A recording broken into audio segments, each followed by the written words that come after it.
Hello, welcome to Soul Whisperings blog. Today we have a guest, and I am so excited to have Angela here. She is a child free millennial who is living life outside of the box and status quo. She is a former public school teacher, so I can totally relate. She did public school teaching for 15 years, and I did it for over 30 years. But she has turned social disruptor, professional hype woman, entrepreneur, podcaster, speaker, and badass unicorn. And so I really like Angela's story. So she says that after her dad died suddenly, she realized that she wasn't living the life she loved. And she was so unhappy. She had to let go of the generational trauma, inherited limiting beliefs, and her millennial deference. So she quit her job, launched a successful fitness business, and now she helps millennials shed limiting beliefs and take action in their life to bust out the should, shed the limiting status quo, and live a life they love. Her combined practices of NLP coaching, a signature Zen Rage Heal process, a global podcast, and I was just reading about that. I forget how many countries that your podcast is in. That is fascinating. And deep connective events coming in the new year, mixed with some badass life experiences, provides a space and inspiration for people to be brave and confident to go after the life they really want. Oh my goodness, I am so happy to have you today Thank you. and to talk about your journey through this. I've heard it a little bit, in the rooms that we've been sharing when networking. But yeah, welcome. Thank you so much. I appreciate it's funny when you hear your bio read back to you, you're like, oh, that's me. And I'm a badass, and it's Yeah, okay to say that. I am. I am. I totally am. Even on the days where I don't feel like it. That's just a drop, just a little moment. Yeah. I'm a badass. So yeah, thank you so much. I love being able to share my story and talk about just the profound impact that loss and death had in my Mm. life and how it is just insidious in a positive way now, so I know people listening might be at various stages in some of that in their life, whether it's like the loss of a person or event or something. um and this is just my perspective of where I am almost 9 years later after loss, which is important to say. This didn't happen last week, you know Yeah, this is yeah, almost a decade of right. of healing. And so I'm curious, like, how long, so your dad passed unexpectedly, Hmm. and so, I don't know about you, but, like, sometimes when people die, it's like, "Ooh, but I'm still alive, Yeah. and what am I going to do?" And so, like, just being really grateful, for this life. Yeah. Hang on. So tell us about that process. How long in between did you finally just say, kind of, I'm done Kind of immediately. immediately? Really, I mean, obviously there was no action being taken, but I remember just sitting in the hospital room after I decided with my stepmom to pull my dad off of life support. He had an aneurysm and he was on life support just waiting for me to get to the hospital. And it was like a very in that there are little instances in your life that I think shift you and elevate you, and this was one of those moments. I don't have children, so I think when people you don't understand what it's like to care for someone and have their life in your hands. And I was like, oh, no, no, no. But I do, because I had to decide that it was time to end it. That was a that was a profound thing, So having to decide to take my dad off life support because he wasn't coming back was one of those moments where my whole life just divided into two. And I remember sitting in the waiting room or whatever, being just trying to wrap my head around what happened. And oh my God, my dad is dead. And I'm like, what am I doing? Why am I I'm so fucking unhappy in my life? And I just remember having that visceral response and reaction to loss of I feel so awful. And I'm like, I always feel awful, So it was pretty immediate that there was something that was moving. But it took me, I would say, maybe a couple weeks after that, when I went back to work and I was still teaching at the time. And I just remember sitting in my classroom and I was like, fuck this place. I don't want to be here. I could feel the concrete walls like closing in on me. And I was like, I don't want to be here anymore. Since I didn't have space to like hold all that in anymore because I was grieving, the only thing that I had space for energetically in my body and my spirit and my soul was to love and miss and feel my dad in his absence. So anything that was coming up for me, I was like, it was a very quick, like, do I take this on or no? Is this a me problem? Is this, what am I doing? I was no longer absorbing a lot of shitty shit in my life. So when the feeling of I don't want to be here anymore started to surface, I was just like, nope, that's it. I don't want to do it. I don't have space. I'm not taking this on. This is the reality. So it was probably like a month after he died that I was like, I'm done teaching. I'm done with this. I'll finish out the year. I was not a very good teacher. I like showed up in sweatpants. I was like, I'm out of here. I don't care. I'm done. So yeah, it was pretty immediate. Uh-oh. Are you you're Oh, oh sorry. sorry. Um, so that is fascinating because like I took such a transition. Like I knew that I wanted out, but I was so scared to make that leap. Like I just didn't have it in me. Like what you're saying is that you were just like, nope, I'm done. Well, this was because I was unhappy at my teaching job. It's not like I loved my job and then came back and was like, nope.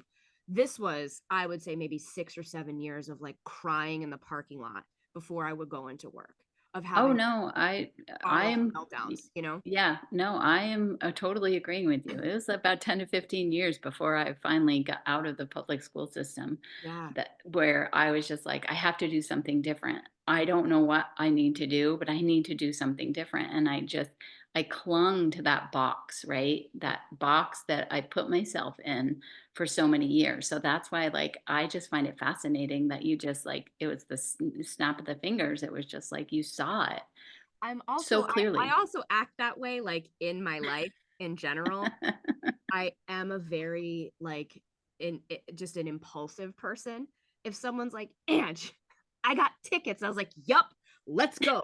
Like I don't, you know what I mean? So I do Hmm. tend to operate that way in a lot of areas in my life, although this was the decision that I was like teetering and vacillating and like circling the drain on time and time again. So I think that is a little bit more part of my personality to be like, fuck it, let's do it. I got a lot of Hmm. stories of fuck it, let's do it. So like I just, it was about time that I did it in my career, I suppose. It's interesting. Yeah. My dad died 9 years ago too. So it was 2015, right? Yeah. Yeah. Yeah. Yeah. I lost both my parents within 8 months of each other. So it was like boom, boom. Thank God, right when Yeah. you get up, like another fucking just kick in the Yeah. face. Yeah. Oh, So so sorry. thank you. Tell me about the process. Like, okay, so you were in sweatpants for the rest of the school year, just kind of like peace out, Yeah. everybody. Yep. And then you walked away, and then it led you to some amazing Yeah. things that you've done in your, in this last 9 years. Tell us about that. Yeah. Thank you. I also had like a plan, so when I was sitting at my desk being like, all right, fuck this, I'm out of here. I was also kind of loosely doing fitness classes on the side. And, because like who know teachers don't make enough money. So we got to like make money somehow. Mhm. So Yeah. for my graduate school thesis, I started a wellness program at my school for the teachers. So I was kind of like in that realm of like wellness and fitness, and that was sort of like the next logical step. So I remember sitting down at my desk and I was like, all right, what's my exit strategy? If I got to leave here and have X amount of money by September, what the hell do I need to do? So I started going like month by month and making like little plans and little goals for myself of like, okay, you need to have this certification, you need to get this many clients, you need to do. So I was really calculated. Mm. So I just want to say this wasn't, as much as I'm like, fuck it, y'all, let's go. I was also like, hold on, please. Let me still let me just make a little bit of a safety net, you know? Um, and real talk, full disclosure, like I was living in Boston at the time, and Boston is one of the most expensive cities in the world to live in. So when I tell you how much I was making, please know that that is relative to a $3,000 a month rent payment. Okay. Mhm. So I Mhm. was making over six figures as a Mhm. teacher. And I was like, what am I going to do? You know what I'm saying? Like, Mhm. I really had to it's not like I could go get like a $40,000 job and survive. Like, I had to figure out how the hell I was going to like pay $3,000 a month in rent, you know? Um, so I had to be very calculated about this and like how I was going to leave. But I think what I did, like grief allowed me to have what I call an emotional yard sale where I just could Mhm. no longer hold in all of the shit that wasn't mine, right? Like the Angela, shut your mouth, be a good girl, all that deference that I learned as a kid from mothers and grandmothers and great grandmothers whose only option in life was to just shut the hell up and like let people, let men run the show. And this is a survival tactic that they very unconsciously passed down to me that like no longer worked. I couldn't just sit around and make everybody happy anymore. That I was like, Mhm. I gotta let that go. I can't stay for the kids. I can't do this for everybody else. I can't take on another fucking project for someone else's child. Like I just can't. I just can't do this. And I let that go. I let like the feeling that I wasn't good enough. I let the feeling of, and let's also be real. This is the first like awareness and reckoning moment that I had that these things were happening. This took also years of therapy. Mhm. So Yeah. it's not like, oh yeah, I'm healthy now, I love myself. No, this is like still an ongoing process. But this is the first start of conversation of like, that's not mine to take on anymore. This Mhm. feeling isn't something that's working for me. So it was very much like an emotional yard sale of unpacking. And then it was like, well, what am I going to take back with me? So I started to get really clear on like how I wanted to feel because I know what I was doing wasn't it. And through grief, I was like, look, if I can get up every day and survive, please, I'll figure out how to make $100,000. I'll figure it out. That's not going to be the hardest thing. You know what I'm saying? Like I'm getting up, I'm getting in the shower, I'm eating, I'm going to work, and my soul and my heart just got the shit kicked out of it, and I'm here like a Mhm. boss every day. And Mhm. I was like, if that didn't wreck me, please, I can quit my job. So I think there was a little bit of that perspective that showed up. Like this was by far the worst thing that has ever happened to me and has ever been placed in my life. It was the most gut wrenching pain. And because the first loss, I think, is always the worst because you don't even know what you don't know yet, Mhm. and this was the one that rocked me. And I was like, all right, I don't think it can get much worse than So this. tell me a little bit about your dad. Like, what was his legacy? Like, how did he like love you? And like, what would he say to you now, like 9 years later? Like, you've totally transformed your life. Like, I'm just curious. Yeah, I love this question. I might cry because I Mhm. think when you're part of the Dead Parents Club or Dead Anybody Club, a lot of Yep. people forget that they still exist to you. Mhm. like, Mhm. like I still have a dad, you still have a mom and dad. They're just Yep. physically not here. Right. Like Oh. I still have one. I still have memories, I still have feelings, I still have attachments. Like he's just not Mhm. in this. He visits me, I feel him, but I Mhm. but he's just not here. So Yep. I very much appreciate you asking that. It's funny. I think when you learn a little bit about somebody posthumously, and I definitely did with my dad. I learned about some stories that I probably had no business knowing. Like, as his kid, my dad grew up in the 60s for God's sakes. Like he was like a stick it to the man, like fuck Vietnam kind of guy. Um, and I found some stories of just the ways that he was kind of sneaky and protesting and just little stories like that where I think I get a little bit of my chutzpah from him, Mhm. because my mom is not like that. Mhm. My dad's like a little like, oh, is there a workaround on this? Like, how do I, oh, let me say, we don't have to do it that way. Like I learned that a little bit about my dad, but he was the life of the party. He was super social, an athlete, big time. He loved to golf. My dad was such a good golfer. And I've tried my hardest to carry out that legacy. Mhm. uh, Not very well, but yeah, he was just a really patient guy. Like, didn't like to yell, didn't have that like fire in him in an aggressive way. Do you know what I mean? And he always trusted me to know what was best for me. Even when I didn't believe that I had that capability and that power, he would always say, you know what to do. You always know what to do. You always know what to do. And I think when I listen to that and I hear that, you always know what to do. Like, it just reminds me that I'm in control of my life, that I have this agency, that I have this gift, that I have this opportunity to constantly evolve, to constantly shift and change. And no matter what is placed in front of me as a challenge, as a major life catastrophe, I always know what to do. And I will always figure out something that works for me. And that is something that I think my dad really gave to me, but it didn't make sense to me until after he passed. I feel such strength in there Yeah. that like and like I feel like his presence even with you with that strength. Like it helps like almost like superpower it Yeah. when you feel that like love in your heart. Cause like grief to Hmm. me is just love that That's has no place to go, right? Like it's just stuck right yeah, here. it's all the things. It's all And the so when you talk about that strength and you've got this, like that feeling inside, like we need that like extra support, right? yeah. My dad didn't raise me to be like, daddy's little girl in that capacity of like she's fragile. Mm-mm. My dad was like, bike up that hill. You got it. Come on.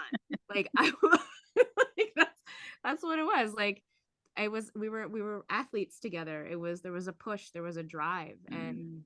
my dad was always my biggest fan. My biggest fan. So yeah, I feel like the strength that I got in his passing was something I think he's always been trying to give to me. Mhm. I don't think I had the capacity at the time before his death to really understand what that was. Right, because 'cause we're just going, right? We just get I up, was go to work, autopilot. Yep. just kinda doing our thing. Yeah. It's interesting, when I was reading over your story, and I didn't know that the reason that you got into this was because of your dad died, and, when I was trying to transition and trying to make my decision, my dad struggled with heart disease for 33 years, so it was always like, "Oh, is dad okay?" I don't know how many surgeries he had.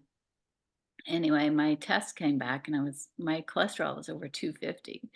And all the doctors were saying, you got to lower your stress. You got to do something. And my dad came to me in a dream and he said, don't do what I did. Right. And so, like, he What? was encouraging me to, do whatever I had to do to live. Right. Right? Because I mean, when your cholesterol's that much and you've got it in your blood, right? Your parents have, donated this extra heart disease to you. It's in my DNA. And I was just like, he came through and I was just like, that's what I need to do. I need to make sure that I can live. Mhm. And so like that was my turning point when, I was choosing to live, right? And so I just love the parallels in Yeah, in the it's the stories. same. It's the same. Like my dad taught me how to live. He taught me what was important, what mattered, and being joyful and giving yourself permission to feel joy and play and pleasure and fun. Like we're all deserving of that. And I was not even in the slightest with a little crumb of it in my life. Not a crumb. I was just working all the time. I was miserable. I felt like I had to hustle. I had to do. Mhm. Like he taught me how to live. He taught me how to just approach life with more joy and like endless possibilities. So same thing. I And chose. so and so now you help people and you Yeah. say like going after what you really want and breaking free from the shame of should to live authentically and free. And I love how you also start out your bio with I'm a child-free millennial and I'm okay with that. Like I don't Love it. need to have kids. Like you know, I have had this discussion with several people in my life and at first I was like, "Oh, I just can't understand it." I loved being a mom. And then I was like, "Oh, I get it now." Yeah. Like I really get that about, just really listening to your soul and what you want and not having to be like, "Oh, this is what society told me that I'm supposed to be," right? Yeah. Yeah. Like there's no rule book. And I think Yeah. a lot of what we assume is a rule book and a playbook comes from like the indoctrination of the patriarchy and supremacy, which is very much rooted in like to control, oppress, suppress, deny. You know what I'm saying? So a lot of these things that we were taught that we should do came as a form of like societal control and shit. So I think when we can start recognizing like what is actually ours, like why do we want to do that? Like who told us that that's the only way? There's a bajillion and seven ways that we could live our lives and find joy. And I'm not saying like motherhood is not one of those ways. It absolutely is. If that is what you want. I have Mm-hmm. never gotten up and been like, God, I want that. Like I feel it in my uterus. Never, never. I have like a visceral response to the thought of giving birth. Like I don't want to do it. I don't. Yeah. I don't even like kids. I find them like in just insanely and terrifyingly annoying. Like I just don't like them. But yeah, little kids, like young adults are fine, but like a 3-year-old, I'm like, oh God, I gotta go. I don't even want to be around it. Um, but I think it's okay to say that. It's okay. Like, Mm-hmm. as a woman, there's nothing that says that I am required to love kids and caretake and nurture. Like Mm-hmm. I'll do that in a different way. You know what I mean? Like I don't, why does it have to be kids? And I think when we can get really clear on like what, again, having that emotional yard sale of like what is actually mine? What do I really want? Because I realized I was working a job that was not aligned to me. And I can even bring this back of how I got sort of funneled in to teaching. It was because that was the only option that was presented to me, and I went to high school in the 90s, and it was like the access to information and possibility and like dancing for money on TikTok like wasn't even an issue. Like that wasn't even a thing. So it was like, what could you be as a woman? You could be a nurse, or you could be a teacher. Mm-hmm. I don't want to do either of those things really, but I remember my guidance counselor saying like you should just be a teacher, you'll get great mother's hours one day. And it was just this like assumption that that was Mm-hmm. the path that I was going to take. And I was like, well, I guess because you take those stupid personality tests, and it's like I do like caring for people, I do like presenting, I do like giving and teaching, but I didn't. The system and the way that was set up like wasn't for me. But I think I just got funneled into something that was just so inherently wrong. But I was already in it, and I was like, well, what's wrong with me that I don't want this? There must be Mm-hmm. something wrong with me because everybody around me fucking loves it. And I'm the one crying in the parking lot. So therefore, like what's must be something wrong with me. So I would shape shift and like morph myself to try and fit into who I thought I should be for this job, for Mm-hmm. my partners, right? Like I was dating, oh God, this could be part two, Angela's dating history. I was dating men who I thought that I had to show up differently in this relationship. Like it was like who I thought a woman should be. And they also had these ideas of who a woman should be. And like that's what they wanted. And I was trying to force myself to be that. But it's like, surprise, you're not getting anybody light and easy. Okay. Let's just put that out there right now.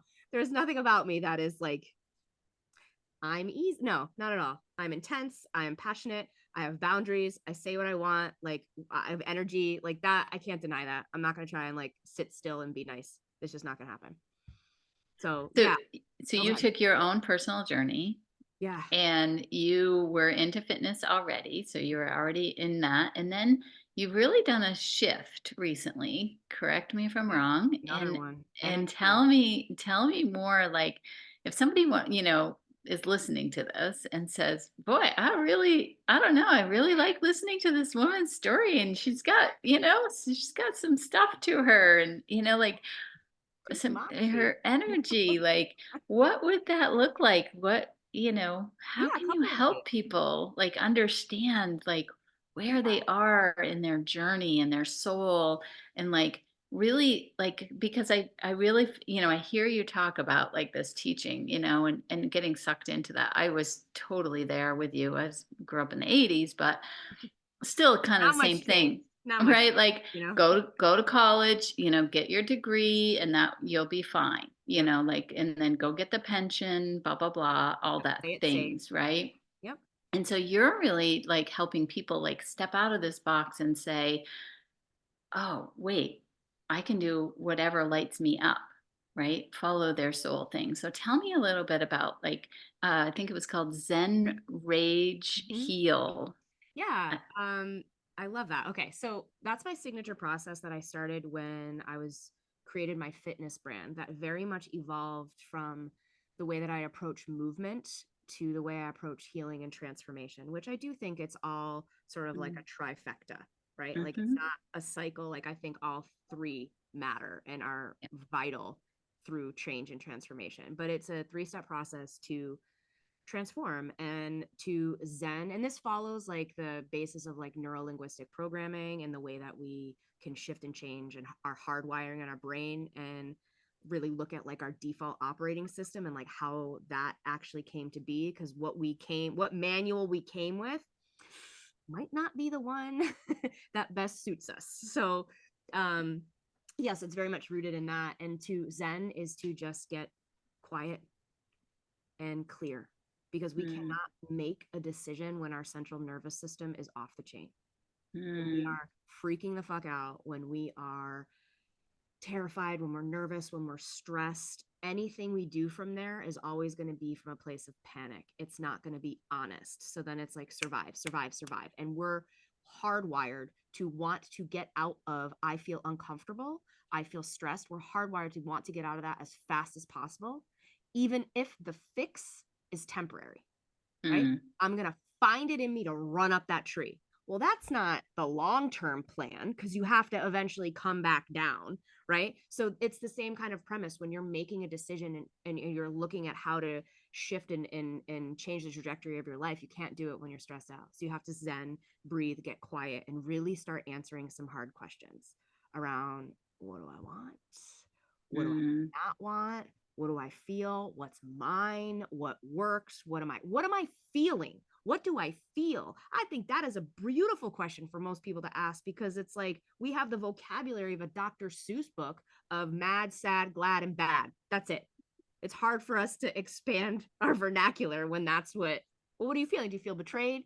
Do you feel frustrated? Do you feel like let down? Like all of like there's just so many other feelings that we deny ourselves access to name, right? If you can't name it, you can't tame it, and you can't get it under control. So that's really the zen practice, is to just get quiet and like start sussing out what the hell is actually going on. Once you figure that out is the rage, and in the workout, that's like the actual workout part. That's what we Mm, start doing. And when you're in a transformative journey, that's when you start taking the action step. Like once you answer those questions of like, what do I want, what do I feel, what do I need, okay, how do we do it, what does that look like? And it's mhm, starting to move the needle from where you are to where you want to go. And I say this all the time, people get stuck in this like rage, in this active, like why can't I speak today, activate phase, because they think they have to go from A to Z. mhm, This is really about going from like A to B, or like A to A1 to A2. It doesn't have to be like gangbusters and you just accomplish the shit right out the gate. Like this could take a very long time as you move and do things and feel things that feel authentic to you, right? So it can be small, but it also is profound, and that's when it becomes something that's sustainable. So that's really And what the I rage is. Okay. Yeah, I feel like they've got something going on here with the mind body connection, right? Like Absolutely. so you're zenning the mind to quiet that down, quiet down the nervous system. Yep. But then that movement, like, you talk about neuro linguistic programming, right? And Mhm. so, we're trained in America to read all the magazines when we go grocery shopping, right? And it's calories in, calories out. It's always about losing weight, blah, blah, blah. Like, that's where my mind kind of goes to, like, oh, I got to go work out because I got to, oh, I want to go eat something. That's not what this is about. This is truly about like healing something deep within you through this movement, is what I'm feeling. Yeah, and the movement of your physical body, right, through working out, through crying, through Mhm, walking, through like boxing, like anything you could do to shake that shit out, anything you're doing in that like activating. This is like where the warrior in you has to come out. mhm, This is where the warrior becomes what's the vehicle, I guess is what I'm saying, because you being a warrior without any intentionality is just like being crazy. That's Hmm. just a waste of energy. But when your warrior has a goddamn plan, that's a that's like a that's a admiral or a captain warrior, you know what I mean? That's Yep. kind of warrior. Without it, you're just like wasting energy, finding yourself running up and down a goddamn tree trying to escape whatever situation you're not happy with. So this is where it becomes activation with intention becomes profound, and this is where you start to move that needle and where you start to see change happen. um yeah, and then the heal part of this is the reflection piece, Mm. because this is a part that a lot of people want to bypass. They're like, well, I did the thing, now what? Well, back up a second. How do you feel now? What did your takeaway? What did you learn? How did you grow? You have to process that information. This is where you build conscious awareness, when you start reflecting on how the action takes place and how it transpired in your life, what the outcome was, how it felt for you. Because once you now know what that was like and how that feels and what you need, you can start to repeat the process, because you're like, oh, okay, I could have done this differently. Hmm. I didn't feel good about that. What do I need now? What do I think? What do I feel? What do I want? What do I don't want? What are my goals? So this is like the process just repeating, but without this reflection piece, how do you know? How do you know that like you're actually doing work that is going to be helpful for you? It's like people are like, well, I'm going, this is case in point, right? Like you're zenning. You're like, oh, okay, I'm anxious. I feel upset. Like I need rest. Great. So then you like activate and you like go get a massage and you like lay on the couch. But if you don't have that reflection period of like, why don't I do this more often? Why is Hmm. this not something that I'm implementing into my day? And you start having a more conscious conversation around, like, I don't do this because I don't prioritize myself. Well, why am I not prioritizing myself? Oh, Hmm. because I don't feel like I'm worthy. Oh, okay. So if I don't feel like I'm worthy, what do I now need? Right? Because you just went to the spa and you had a massage. So now what do you need? I don't know. Therapy? Do you need therapy? Like what? Like it just helps you to figure out what you need next so that you can keep moving towards the direction that you want to go. I love how you dig into, those questions, and that's that neuro linguistic programming. It's just Yeah. understanding how our thoughts are going around in there, Yeah. and like creating that safe place for somebody to come in and share those like open, honest thoughts, because sometimes that can be really scary, right? Like, Absolutely. because we have so many thoughts in here that, oh my gosh, if you heard them all, you might like you'd Yeah. be surprised what's going on in here, right? Like I hear a lot of people say that. And so like just I love the I don't know, the progression Yeah. of, how that you're digging into this work. Thank you. I appreciate So that. how can people find you? Well, a couple of ways. I am on the social media. I'm on Instagram and TikTok, even though I swore I would never fucking TikTok. Too old for that. Nope. Look at me on TikTok. Go you. I know. I know. That's awesome. And I love it. And I'm in. I'm hooked. I'm down the rabbit hole. Like, don't ever, if you are not on TikTok and you're like thinking about coming over to the dark side, please just be aware that there are some deep, dark dives that you can get into on TikTok around anything. And it's 3 in the morning and you're in like pirate ship conspiracy theory. Like it's out of control. It's out of control. So just warning, be warned. But you can find me on TikTok and Instagram at the Empowered Millennials. And that is the brand that I run and the podcast that I run. You can also find the podcast, The Empowered Millennials, on whatever streaming service you use for podcasts. And that is where I, share my thoughts and give tips and tools and stories and resources of ways that the conversations that I'm having with myself around what my life is looking like and where I need to grow and what's happening and ways I'm working through it. And I also have some really incredible stories of people who are out here doing the same, who have like thrown their middle finger up at something in some way and have decided to have a more honest conversation with themselves to say, I think there's a better way for me to live. Mm, And I like sharing these stories that people have really owned what they do to find joy, because there is no one way to do things. mm-hmm, And I think when all you're up against is you graduate, you go to college, you graduate college, you get a job, you get married, you buy a house, you get a dog, you put up a fence, you have a couple kids, and you die. If that's the only option that's presented to you, that seems very stale. That seems very sad to me. You know, mm-hmm, there's so many other things. Even if that's what you want, we stop celebrating you. We stop celebrating you when you turn like 32 and have your last kid. Like there's nothing else that we get to celebrate. You know, I just think that there's so many other ways that we can show up for ourselves and expand the depth of what we feel and experience in our life. And it really is important for me to stand on that hill and to show other people doing that too. Like I have some really incredible guests coming on who are doing like crazy things that I think is really cool, and they're loving their life, and I love it. So yeah, you can find me there. And if anything I'm saying is really resonating with you and you're like, you know what, I think this is the person that I've been looking for. Because let's just be real, if you're listening to a podcast or a vlog, or you're like in it and you're trying to get all this information, you're already on the journey you're curious, and you're already on this mm, journey of healing. And I think this is one of those times, if you don't take action in a different way and have the better conversation with yourself, you're going to just keep circling. You're just going to keep like running up the tree, because it's not that you need another podcast.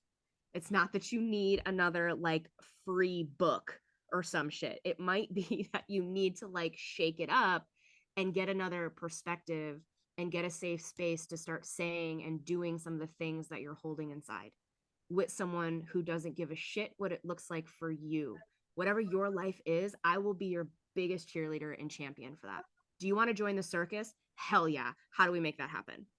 I have a client, real talk. I have a client who goes to she created, we helped, you know, in our journey together, helped her create this like hug healing circle.